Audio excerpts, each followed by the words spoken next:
အားလုံးပဲမတ်လာပါ Hanzo Gaming Channel ကနေကြိုဆိုလိုက်ပါတယ်ကျွန်တော်အခုလုပ်ပြမှာကတော့120 fps ဖြစ်ပါတယ်လုံးဝကိုအလုပ်ဖြစ်ပါတယ်အရန်လဲလွယ်ကူပါတယ်ဗီဒီယိုလေးမစခင် like နဲ့ subscribe လေးလုပ်ခဲ့ပါဦးအရင်ဆုံးအနှစ်ခုလိုပါမယ်အဲ့ဒါတွေက Shizuki နဲ့120 fps ပဲဖြစ်ပါတယ်ဒါတွေကို Play Store ကနေသွား download လိုက်လို့ရပါတယ် down ပြီးပြီဆိုရင် Shizuki ထဲဝင်ပါမယ်ပြီးရင် pair ကိုနှိပ်ပါဝီလော့ပါ option ကိုနှိပ်ပါအောက်နဲ့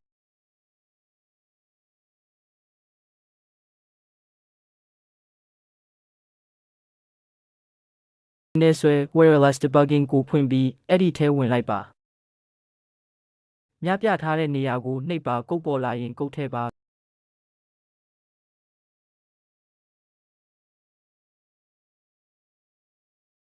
ပြီးရင်အစကနေရာထိပြနှိထွက်ပါတာကိုနှိပ်ပါ3စကန်ဆောင်ပေးပါပြီးရင်အပေါ်မှာ Shizuki အရန်နင်းလို့ပေါ်နေရင်ရပါပြီအထဲကနေထွက်လိုက်ပါ120 fps ကိုဖိပြီး add import ထဲဝင်ပါအပါမရှင်ပေးပါပြီးရင်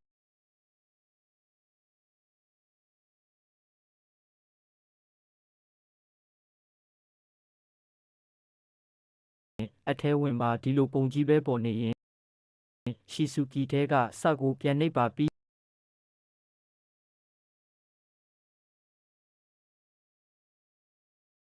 ရင်မြလေးကိုညာဘက်ဆွဲပါ apply ဆိုတဲ့ပန်းရောင်ကိုနှိပ်ပါပြီးရင်ခဏဆောင်ပါ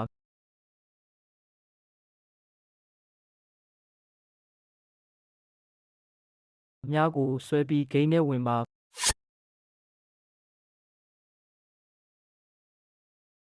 ပုံမပေါ်ကျွန်တော်ပြမယ်ဒီမှာကြည့်လိုက်